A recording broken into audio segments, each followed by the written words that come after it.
Indonesia itu dulu kedatangan Islam itu tidak pernah dipertentangkan antara Islam dan negara, sehingga diskusi itu sudah salah karena para wali itu tidak pernah mempertentangkan Islam dan keindonesiaan atau kebinekaan. Tegakkan hukum yang adil, yang salah proses hukum sesuai dengan hukum yang setimpal. Tapi pada level teknis atau kefiyah apa mungkin? Karena secara umum Rasulullah ngendikan bahwa kamu harus mengikuti al-jamaah, fa inna yadawahi ma'al jamaah.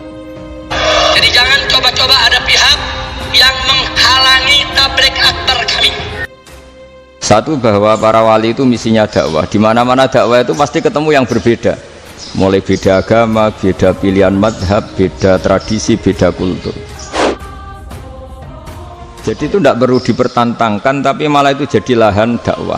Sehingga kita-kita ini kalau diminta diskusi hubungan negara dan agama, malah bingung. Memangnya kenapa? Serahkan senjata.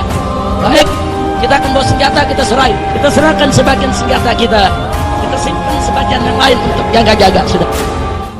Kira-kira jelas tidak? Kurang hebatnya FPI. FPI itu dipimpin oleh seorang Habib. Itu di Jakarta juga ada kuat besar. Kalau niat baik semua umat Islam sedunia punya niat baik semua. Aksi bela Islam, aksi bela Islam, aksi bela Islam, aksi bela Islam. Saya dan keluarga siap setiap saat untuk menghadapi mati syahid ya Allah. Kami tidak akan pernah mundur selangkah pun juga.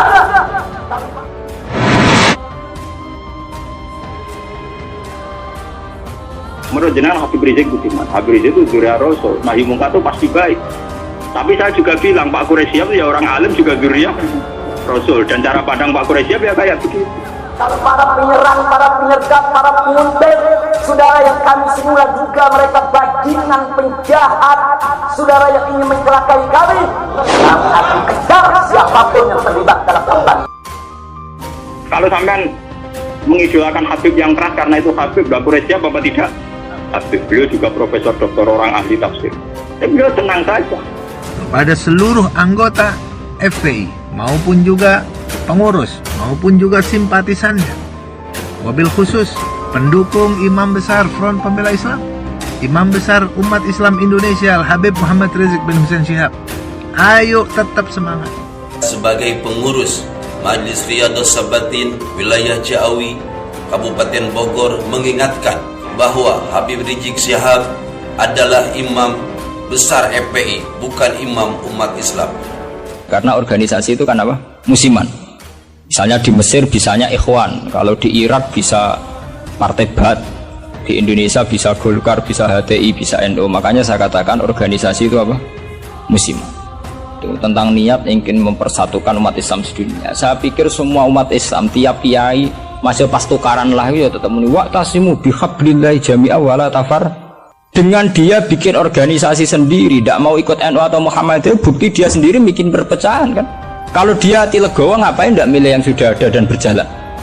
Sudah saatnya umat akan melakukan jihad untuk kembali memerdekakan Indonesia sudah. Takbir.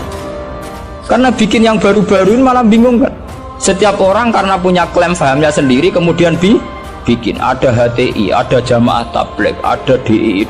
Itu semua kan karena dari kekecewaan-kekecewaan itu. Tiap kecewa enggak? Jadi sampean jangan terjebak. Sampean sebagai orang modern jangan terjebak. Kalau niat itu baik semua. Tapi ketika muni mempersatukan umat Islam dengan dia bikin organisasi sendiri dengan nama sendiri, itu nambahi jumlah perpecahan.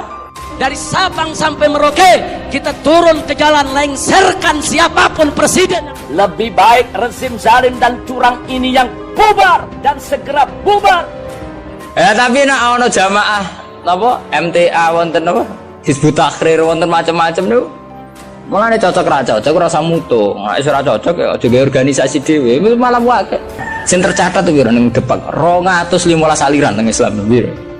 Makanya kriteria demokrasi itu di barat lah, demokrasi adalah hak untuk hidup, memilih agama, memilih kepercayaan, tapi tetap pada bingkai aturan. Cuma aturan itu yang mereka tidak mau, milih Islam lah apa, milih konstitusi hukum positif, yaitu hukum-hukum legal ilegal. Tapi tidak bisa hidup tanpa aturan, tidak bisa, karena tentu kita terkait sama hak orang lain. Dia sebut presiden yang akan datang, yang akan dilantik pada bulan Oktober tahun 2019 adalah presiden ilegal. ketika kebenaran itu ternyata tidak sesuai dengan perilaku pejabat atau perilaku sebuah pemerintahan itu kayak apa? Bagaimana ketika kebenaran itu benturan dengan pejabat-pejabat yang korup, yang salah, dengan hukum-hukum pemerintahan yang salah, itu gimana? Bahwa saat demikian kita wajib ingkar tapi tidak harus perang. Ini panduan saat kita sebagai orang soleh ngadepi pejabat-pejabat yang nakal. Kalau saya ajak turun ke pung istana, siap tidak? Siap tidak? Takbir! Pemimpin ini bisa pejabat, bisa pemimpin kultural, pemimpin ormas, pemimpin umara, jamu amir. Ketika kita melihat pejabat yang mungkar, yang nggak bener, apalah nukotiluhum, ono tora merangi kita hum ing umara. Napa boten diperangi nawon ya Rasulullah, kudeta mawon. Saya ingatkan kepada semua umat Islam, siapkan senjatamu, siapkan senjatamu. Kalau besok ada panggilan jihad, siap tidak? Siap tidak? Ini loh, ini hadis sahih bahwa ajaran Nabi untuk melihat kemungkaran itu tidak ada. Yang ajarannya itu disuruh revolusi pakai kudeta itu tidak. Apa tidak kita perangi ya Rasulullah? Jawab Nabi apa? Jangan. Selagi pejabat-pejabat itu masih sholat.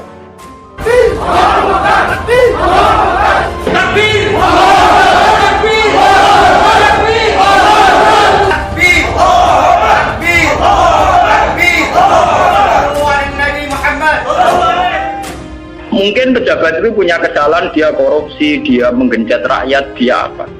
Tapi selagi dia sholat, kata Nabi itu tidak boleh revolusi. Ayo revolusi, sekarang juga. Ayo revolusi, sekarang juga. Tentu kita sebagai muslim di Patani, di Thailand hanya bersyarat yang penting pemerintahan tidak memberangus masjid.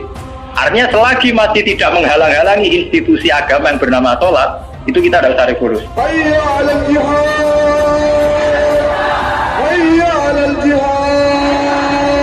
Jadi dari awal Quran itu ingin sekali nggak ada perang, kecuali kalau simbol-simbol agama dihalang-halangi, dihanguskan. Rame-rame turun, kita demo kepung istana presiden supaya tidak kurang ajar kepada presiden. Goblok, kurang ajar sampai dianjing-anjingkan, itu kurang ajar. Kacau, istananya menjadi istana iblis.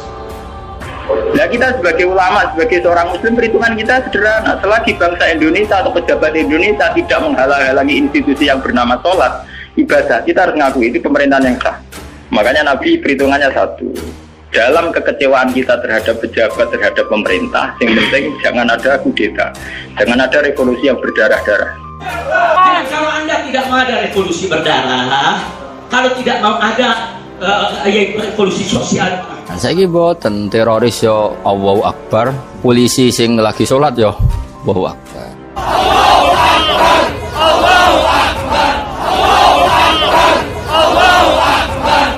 Terus kowe PD piye? Ora jelas. Ora jelas yo kita sikape ya ora jelas. Saiki nganggo hukum sosial sing normal, nek apik ya diapiki.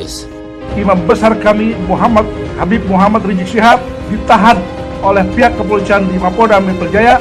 Maka dengan ini saya nyatakan siap keluarga besar Brigade 411 se-Jabodetabek akan datang ke Mapolda. Saiki mboten musuhe mukmin kaya mukmin, mukminem yo abal-abal, musuhe yo rondo abal-abal, kan ora jelas benere, ora jelas. Soalnya berhubung ora jelas kudune sikap kita yo ora jelas. Jadi ora oleh tukaran saiki yo tenanan, mergo musuhe ora mesti salah, kita ora mesti bener.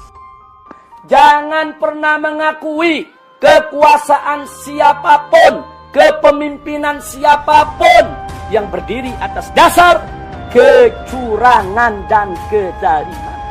Jadi nak ana wong saiki majibno jihad alasane anut Rasulullah, nak Rasulullah jihad nganti wani mati. Masalahnya Nabi mesti bener, musuhe mesti salah. Lah saiki kita iku ora ngalami ngene iku. Imam kita kadang salah, musuh kita malah kadang bener. Biadab, kurang ajar sampai dianjing-anjingkan, itu kurang ajar. Kacau, istananya menjadi istana iblis. Lebih baik rezim zalim dan curang ini yang bubar dan segera bubar daripada harus NKRI yang bubar.